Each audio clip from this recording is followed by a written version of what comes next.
সারাদিন গরম পানি খেলে করোনা ভাইরাস আক্রমণ করবে না এরকম একটি ধারণা শুরুর দিকে অনেকের মধ্যেই ছিল। এই ধারণার সত্যতা কতটুকু রয়েছে?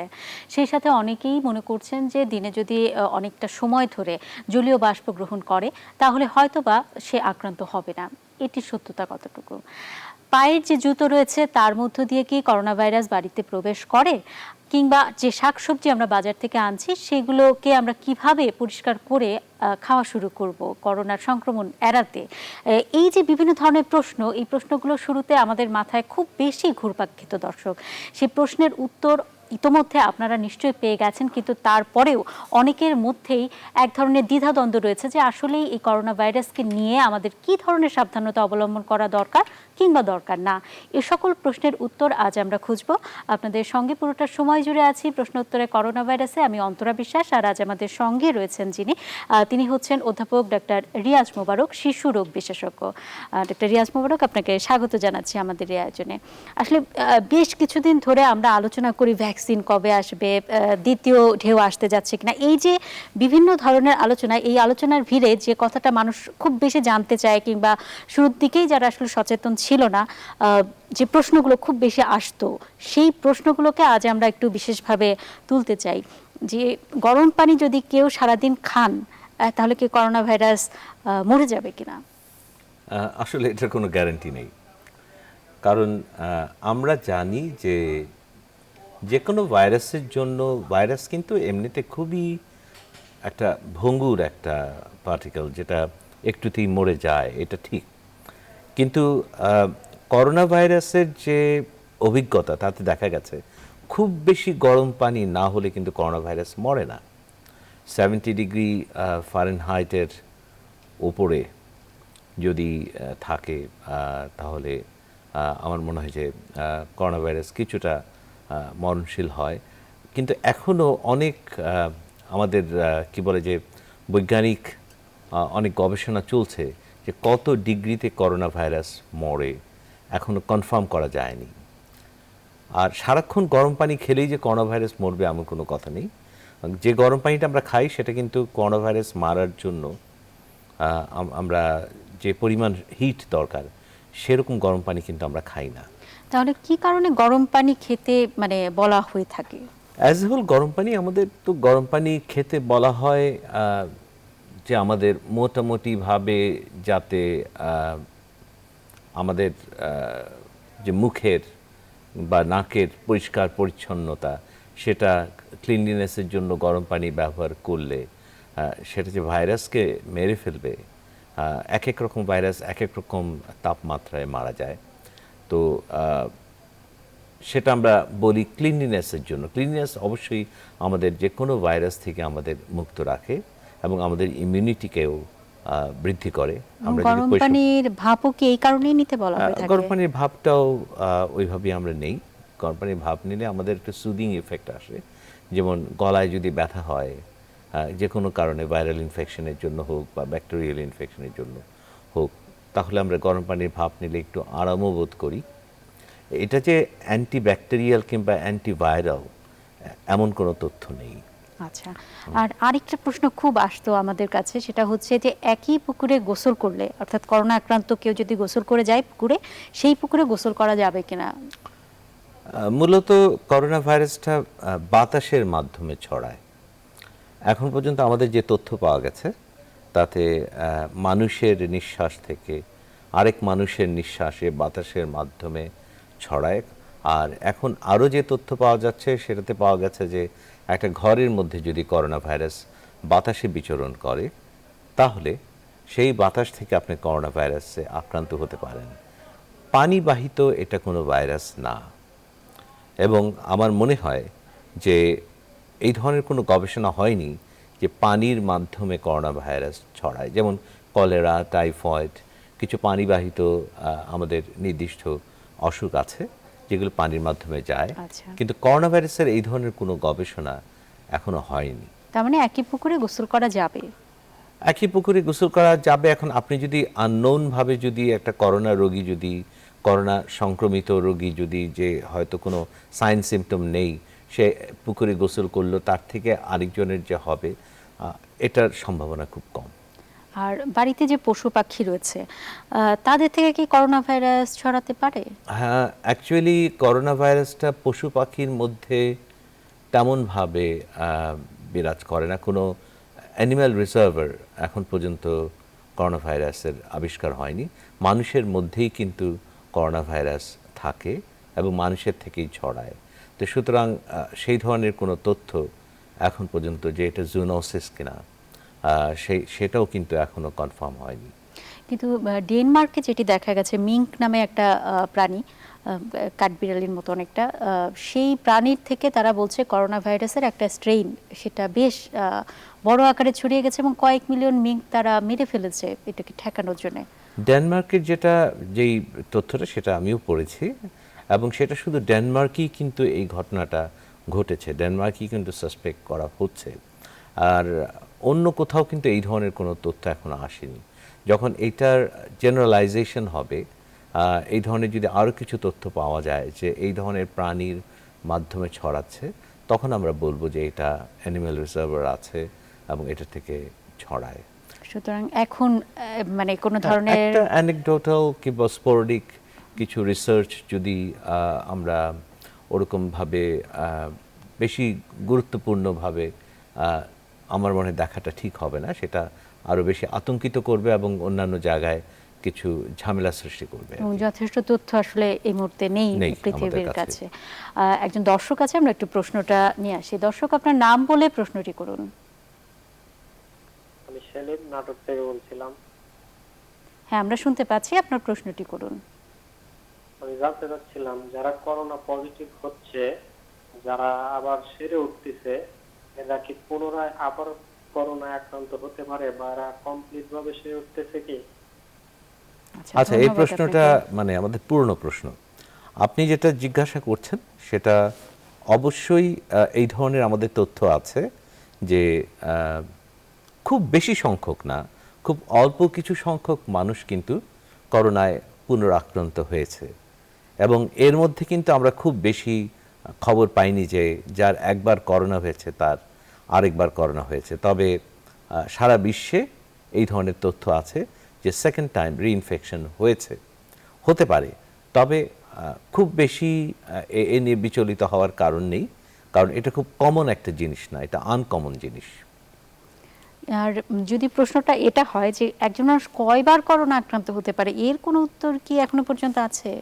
এখন কথা হচ্ছে, যদি আমি বৈজ্ঞানিকভাবে বলি তাহলে করোনার যে 6টি স্ট্রেইন, যে স্ট্রেইনগুলি এখন পর্যন্ত আবিষ্কৃত হয়েছে, একটি স্ট্রেইনে যদি আপনি আক্রান্ত হন তাহলে সেই স্ট্রেইনের বিরুদ্ধে আপনি হয়তো আপনার শরীরের মধ্যে অ্যান্টিবডি আপনি তৈরি করলেন বা রোগ প্রতিরোধক কিন্তু মেমোরি সেল ও আপনার শরীরে থাকলো, যাতে করে ওই স্ট্রেইনটাকে আর হয়তো ঢুকতে পারলো না বা ঢুকলেও সেটাকে নষ্ট করে ফেললো। কিন্তু আরেকটা স্ট্রেইন তো অবশ্যই আপনাকে আক্রমণ করতে পারে। এখন একটা স্ট্রেইনের জন্য একটা স্ট্রেইনের যে অ্যান্টিবডি সেটা আরেকটা স্ট্রেইনকে যে প্রতিরোধ করবে এমন তো কোনো কথা নেই। তো সেটা অন্য এক স্ট্রেইন যদি আপনি আক্রান্ত হন, সেটা দিয়ে আপনি আক্রান্ত হতেই পারেন এবং সুতরাং আপনি একাধিকবার আপনি 2বার 3বার 4বার হওয়ার সম্ভাবনা থেকেই যাচ্ছে। আবার ওই একই স্ট্রেইন দিয়ে কি বারবার আক্রান্ত হওয়ার সম্ভাবনা থাকছে? কারণ অ্যান্টিবডি তো খুব বেশি দিন শরীরে থাকে, এরকম প্রমাণ পাওয়া যায়। সেটাও দেখা গেছে যে একই স্ট্রেইন দিয়ে আবারও এখন সাধারণত 3 মাস বা 6 মাস পরে, এখন কমাস কজনের থাকে সেটা হলো কথা, অ্যান্টিবডি থাকে এবং তারপরে ওই স্ট্রেইন দিয়ে আক্রান্ত হতে পারে, কিন্তু 3 মাস পরে দেখা গেল যে ওই স্ট্রেইনটাই আর নেই, হয়তো নতুন একটা মিউটেটেড স্ট্রেইন, নতুন একটা স্ট্রেইন তৈরি হয়েছে বা নতুন একটা স্ট্রেইন তাকে আক্রমণ করেছে। কিন্তু একই স্ট্রেইন দিয়ে আবার আক্রমণ হতে পারে, সেই যদি সম্পূর্ণরূপে যদি আপনি কি বলে তার যদি অ্যান্টিবডিগুলি যদি নিঃশেষ হয়ে যায় তাহলে, এবং তার যদি মেমোরি সেলের কোনো কর্মক্ষমতা না থাকে। আমরা কি বলতে পারি যে মানে করোনা ভাইরাস দিন দিন তার শক্তি হারাচ্ছে? আমাদের দেশের যে প্রেক্ষাপট এবং বিশ্বের প্রেক্ষাপট কিন্তু ভিন্ন। বিশ্বে কিন্তু করোনা ভাইরাস কিন্তু অনেক হচ্ছে, অনেক বাড়ছে এবং মৃত্যুর হারও কিন্তু খুব যে কমেছে সেটা আমি বলবো না। আমাদের দেশে কিন্তু গোড়া থেকেই কিন্তু করোনা ভাইরাস কিন্তু বিশ্বের ইউরোপ এবং আমেরিকার মতো ছিল না, এবং এখনও কিন্তু আমাদের দেশে এটা কম, এবং মোটামুটি কমের দিকেই, মৃত্যুর হারটাও কিন্তু আমরা অত বেশি দেখতে পাচ্ছি না। আর আমার মনে হয় যে শনাক্তের হার অনেক বেড়ে গেছে, হয়তো করোনা ভাইরাসের আক্রমণ অনেক বেড়ে গেছে, এবং আমাদের দেশে আমার মনে হয় যে অনেক বেশি করোনা রোগে আক্রান্ত হয়েছে লোকজন, যেগুলো আমরা এখন প্রকাশিত হচ্ছে না। তাতে তার মানে আমরা বলতে পারছি না আসলে যে করোনা তার শক্তি হারাচ্ছে নাকি হারাচ্ছে না। শক্তি হারাচ্ছে বলতে গেলে সেটা হচ্ছে যে আগের মতো কিন্তু। বিস্তারিত আলাপ করব, কিন্তু একজন দর্শক আছে, আমরা একটু আচ্ছা প্রশ্নটা নিয়ে আচ্ছা, আসি। শিওর। দর্শক, আপনার নাম বলে প্রশ্নটি করুন। হ্যালো, আসসালামু আলাইকুম। ওয়ালাইকুম আসসালাম। দর্শক, আমরা শুনতে আমার পাচ্ছি। নাম মোহাম্মদ রিয়াজ হালাদার। আমার নাম মোহাম্মদ রিয়াজ হালাদার। জি, আমরা শুনতে পাচ্ছি, আপনার প্রশ্নটি করুন। হ্যালো, করোনাকালীন সময় শুষ্ক কাশির জন্য কি খাদ্যাভ্যাস পরিবর্তন করতে হবে নাকি? আচ্ছা, ধন্যবাদ আপনাকে। খাদ্যাভ্যাস পরিবর্তন করতে হবে নাকি, মানে কেউ করোনা আক্রান্ত হয়েছে সেই সময় এবং হ্যাঁ, যারা আক্রান্ত হননি তাদের? খাদ্যাভ্যাস যদি পুষ্টিকর খাবারের না হয়, আমি তার দিকে তাকিয়ে বলছি, তাহলে অবশ্যই আপনার পুষ্টিকর খাবার খেতে হবে, বিশেষ করে আমিষ জাতীয় খাবার, ইংরেজিতে যেটাকে বলে প্রোটিন। প্রোটিন জাতীয় খাবারটা যে কোনো ভাইরাল ইনফেকশনের জন্য বা যে কোনো ইনফেকশনের জন্য প্রোটিন জাতীয় খাবারটা খুব বেশি প্রয়োজন, এবং আপনার কি বলে যে ভিটামিনস অবশ্যই প্রয়োজন। এগুলো থাকলে আপনার শরীরের যে রোগ প্রতিরোধ শক্তি সেটা বেড়ে যাবে, এবং অ্যান্টিবডি নামে একটা জিনিস তৈরি হয় যেটার জন্য প্রয়োজন হয় প্রোটিনের। এবং সে কারণে আপনার যদি খাদ্যাভ্যাস এমন থাকে, আমাদের অনেকেরই খাদ্যাভ্যাস এমন থাকে যে আমরা অনেকগুলো ভাত বা অনেকগুলো রুটি খাই, কিন্তু একটুখানি মাছ, একটুখানি গোশ বা একটুখানি ডিম খাই। সেই অভ্যাসটা কিন্তু আপনার ত্যাগ করতে হবে। এখানে কার্বোহাইড্রেট বা শ্বেতসার জাতীয় খাবারের চাইতে মানে একটা রেশিওটা আমাদের দেশে, আমরা যেমন বিদেশিরা দেখবেন যে তারা সবজি, মাছ, মাংস বেশি খাচ্ছে এবং বেশি বয়েল করা জিনিস খাচ্ছে, একবারে ভাজা, একবারে আমাদের যে রান্নার স্টাইলটা সেটা কিন্তু আসলে খুব হাইজিনিক স্টাইল না। আমরা যেভাবে খাই মশলা দিয়ে এবং ভেজে খুব মজাদারভাবে আর কি, ইন্ডিয়ান স্টাইল, সেটা কিন্তু বাইরে কিন্তু এইভাবে করে না। আর সেটা নিয়ে কিন্তু নতুন জেনারেশনের সাথে আমাদের একটা টক্কর প্রতিনিয়ত লাগছে, যে নতুন জেনারেশন বলছে যে তোমরা ঠিক মতো খাচ্ছ না যেটা পুষ্টিকর। তা আমাদের খাদ্যাভ্যাস অবশ্যই পরিবর্তন করতে পারলে ভালো, এবং পরিবর্তন করা উচিত, এবং দেখা উচিত যে যেটার মধ্যে সুষম খাদ্য, অর্থাৎ সবগুলি উপাদান খাদ্যের যেটার মধ্যে বেশি আছে, সেটা আপনার শরীরের রোগ প্রতিরোধ শক্তিকে বাড়াবে। শুধু করোনা ভাইরাস না, যে কোনো ভাইরাসের আক্রমণ থেকে আপনাকে রক্ষা করবে, প্লাস ব্যাকটেরিয়াল ইনফেকশন, অন্যান্য অসুখ বিসুখ থেকেও আপনাকে রক্ষা করবে। অনেক ধন্যবাদ আপনাকে। একটা বিরতি নেবার সময় হয়েছে। দর্শক, কোথাও যাবেন না, ফিরছি কিছুক্ষণের মাঝেই। দেখছেন প্রশ্ন উত্তরে করোনা ভাইরাস। বিরতির পর আবারও স্বাগত। দেখছেন প্রশ্ন উত্তরে করোনা ভাইরাস। আমাদের সঙ্গে আজ অতিথি হিসেবে যিনি আছেন তিনি হচ্ছেন অধ্যাপক ডাক্তার রিয়াজ মোবারক। তিনি বিভাগীয় প্রধান ও আইসোলেশন ইউনিট প্রধান, ঢাকা শিশু হাসপাতাল। বিরতির পরে আবারও স্বাগত জানাচ্ছি আপনাকে। যে প্রসঙ্গ নিয়ে এবার কথা বলতে চাই সেটা হচ্ছে, যখন করোনা শুরুর দিকে আসলো তখন হোমিওপ্যাথির কিছু চিকিৎসক তারা বললেন তাদের কাছে ওষুধ আছে, আবার মাঝখান থেকে দেখা গেল যে কিছু রব উঠলো যে এই থানকুনির পাতা খেলে করোনা সেরে যাবে, কিংবা এই পাতা খেলে করোনা সেরে যাবে, এবং তার মধ্যে থেকেও কিছু কথা আসলো যে আদা কিংবা ভিনেগার, কালিজিরা এগুলা খেলে করোনা প্রতিরোধ করা সম্ভব। আসলে কোন কথাটি সত্য?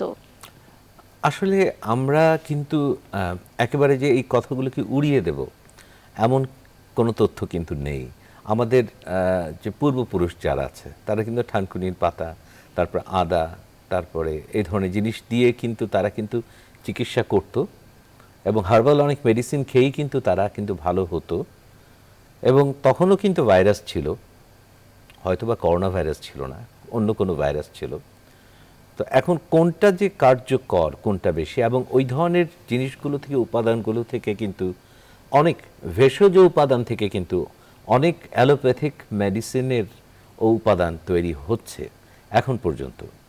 তো আমার মনে হয় যে একেবারে উড়িয়ে না দিয়ে, অনেকে কিন্তু ভালো হচ্ছে এগুলি দিয়ে, অনেকে কিন্তু ভালো ফল পাচ্ছে। তো আমরা কিন্তু ওগুলোকে একেবারে নির্ভর না করে আমরা একবার দেখতে পারি যে আসলে সত্যি হচ্ছে কিনা।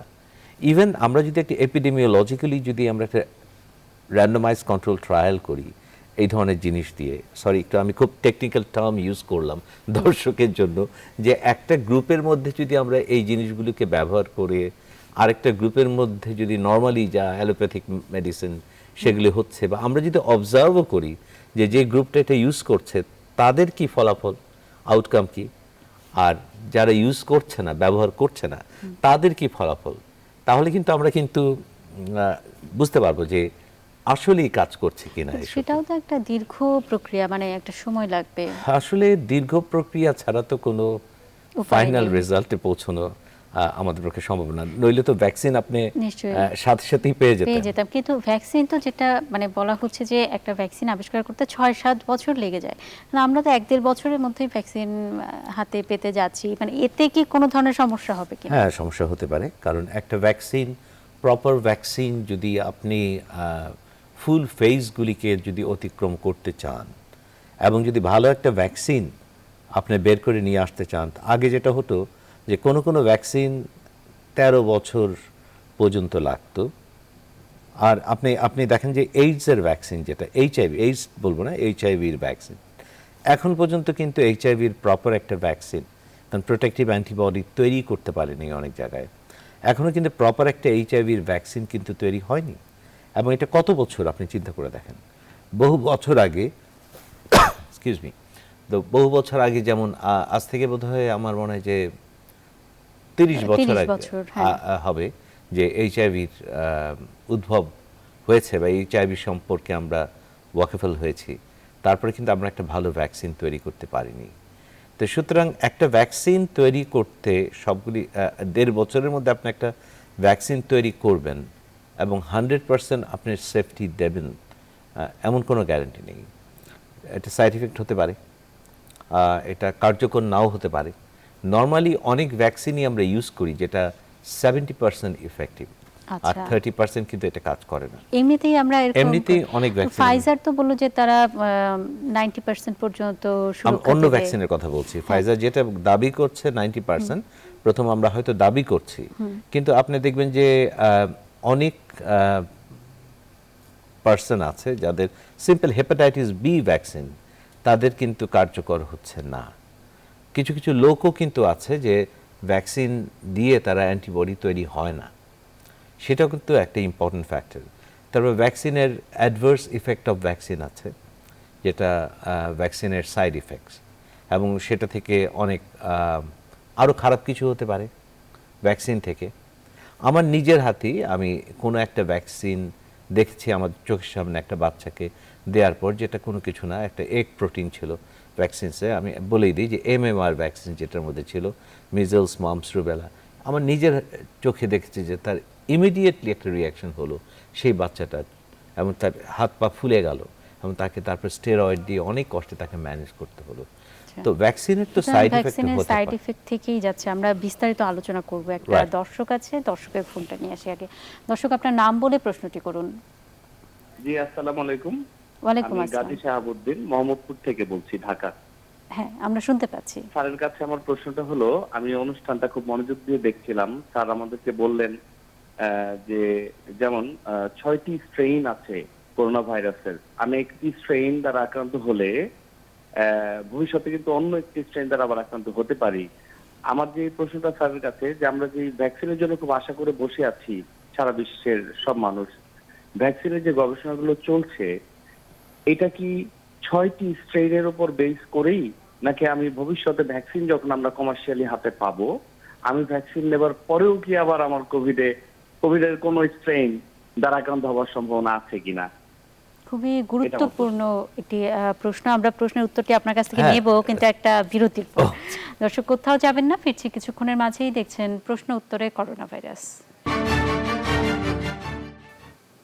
বিরতির পর আবারও স্বাগত। দেখছেন প্রশ্ন উত্তরে করোনা ভাইরাস। আমাদের সঙ্গে যিনি আজ অতিথি হিসেবে এসেছেন তিনি হচ্ছেন অধ্যাপক ডক্টর রিয়াজ মোবারক, বিভাগীয় প্রধান এবং সেই সাথে আইসোলেশন বিভাগেরও প্রধান, ঢাকা শিশু হাসপাতাল। বিরতির পরে আবারও স্বাগত জানাচ্ছি। বিরতির আগে শেষ যিনি প্রশ্ন করেছিলেন যে করোনা ভাইরাসের যে 6টি স্ট্রেন রয়েছে, একটা ভ্যাকসিন কি 6টা আলাদা আলাদা স্ট্রেনের বিপক্ষে কাজ করবে, বিরুদ্ধে কাজ করবে, নাকি একটার বিরুদ্ধে কাজ করবে? মানে ভ্যাকসিন নিলে আবার আক্রান্ত হওয়ার বা অন্য স্ট্রেন দ্বারা আক্রান্ত হওয়ার সম্ভাবনা থেকে যাচ্ছে কিনা? না, এখন যেভাবে ভ্যাকসিনটা তৈরি হচ্ছে সবাই, সেটা এই 6টা স্ট্রেইনকেই, এই স্ট্রেইনগুলিকে হেড করেই আপনার তৈরি করছে, যে এদেরকে নির্দিষ্ট করেই টার্গেট করেই কিন্তু তৈরি করছে ভ্যাকসিনটা। তো এগুলোর বিরুদ্ধে যাতে কাজ করে এমন ভ্যাকসিনই কিন্তু তৈরি করছে যারা যেসব কোম্পানি, যেসব দেশ তৈরি করছে। কিন্তু প্রবলেমটা হলো যে আমরা কিন্তু ইনাফ সময় পাচ্ছি না, যে কত রকমের করোনা ভাইরাস, হয়তো আরও স্ট্রেইন আসতে পারে, এবং এই ভ্যাকসিন নেওয়ার পরেও দেখা যাবে যে আরেকটা স্ট্রেইন দিয়ে হয়তো আক্রান্ত হতে পারে।